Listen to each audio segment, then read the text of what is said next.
Via career talks നമ്മൾ ഇന്ന് പറയുന്നത് ജെഇ മെയിന്റെ ആപ്ലിക്കേഷനുമായിട്ട് ബന്ധപ്പെട്ട കുറച്ച് കാര്യങ്ങളാണ്. 2026 ജാനുവരി സെഷനിൽ നടക്കുന്ന ജെഇ മെയിനിലേക്ക് അപ്ലൈ ചെയ്യാനുള്ള സമയമാണിത്.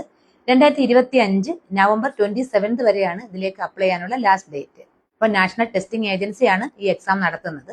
നമ്മൾ ഇതിനകത്തേക്ക് വിവരങ്ങൾ കൊടുത്തു കഴിഞ്ഞാൽ സാധാരണഗതിയിൽ നമുക്ക് തെറ്റ് തിരുത്തുക എന്നുള്ളത് ബുദ്ധിമുട്ടായതുകൊണ്ട് നമുക്ക് ഇതിനകത്ത് കുറച്ചുകൂടെ വ്യക്തത വരുത്തി വേണം കാര്യങ്ങൾ അപ്ലൈ ചെയ്യാനായിട്ട്. ഈ പ്രാവശ്യം NDA മെയിന്റെ ആപ്ലിക്കേഷൻ വന്നപ്പോൾ നമുക്ക് വലിയൊരു കൺഫ്യൂഷൻ ഉണ്ടായിരുന്നു. കാര്യം NDA കാൽക്കുലേറ്റർ ഉപയോഗിക്കാൻ പറ്റുമെന്നുള്ളത് പറഞ്ഞതുമായി ബന്ധപ്പെട്ട്. പക്ഷേ ആ വിജ്ഞാപനം പൂർണ്ണമായിട്ടും NDA മാറ്റിയിട്ടുണ്ട്. വെർച്വൽ ആയിട്ട് പോലും നമുക്ക് കാൽക്കുലേറ്റർ ഉപയോഗിക്കാൻ പറ്റില്ല.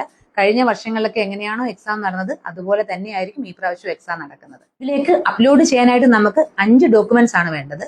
ഒന്ന് നമ്മുടെ ഫോട്ടോഗ്രാഫ്, രണ്ടാമത് സിഗ്നേച്ചർ, മൂന്നാമത് നമ്മുടെ 10th സർട്ടിഫിക്കറ്റ്, നാലാമതായിട്ട് നമ്മൾ ഡിസേബിൾഡ് പേഴ്സൺ ആണെന്നുണ്ടെങ്കിൽ ഡിസബിലിറ്റി തെളിയിക്കുന്ന സർട്ടിഫിക്കറ്റ്, പിന്നീട് ഐഡന്റിഫിക്കേഷൻ പ്രൂഫായിട്ട് ആധാർ കാർഡ്.